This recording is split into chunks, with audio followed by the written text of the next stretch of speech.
గబ్బర్ సింగ్ తర్వాత పవన్ కళ్యాణ్, హరీష్ శంకర్ మరోసారి కలిసి పనిచేస్తున్న సినిమా ఉస్తాద్ భగత్ సింగ్.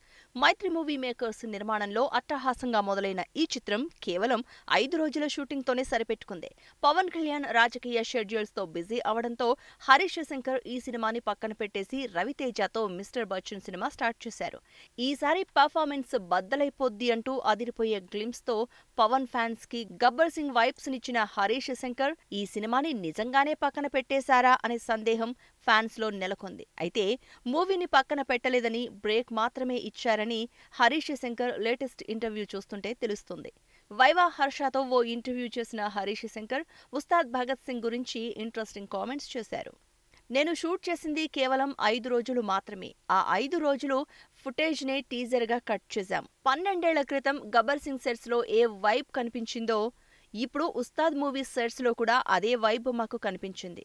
సినిమా ఎలా ఉంటుందో నేను సినిమాతోనే చూపిస్తాను అంటూ హరీష్ శంకర్ చెప్పుకొచ్చారు. ప్రస్తుతం ఈ కామెంట్స్ నెట్టింట వైరల్గా మారాయి. మరి ఈ సినిమా సెట్స్ పైకి ఎప్పుడు వెళ్తుందో చూడాలి.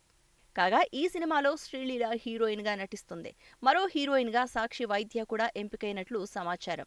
ఇక గబ్బర్ సింగ్ కి సంగీతం అందించిన దేవిశ్రీ ప్రసాద్ ఈ సినిమాకి కూడా మ్యూజిక్ చేస్తున్నారు. గబ్బర్ సింగ్ మ్యూజిక్ ఏ రేంజ్ లో హిట్ అయిందో ప్రత్యేకంగా చెప్పనవసరం లేదు. దీంతో ఈ సినిమా ఆడియోపై కూడా భారీ అంచనాలు నెలకొన్నాయి.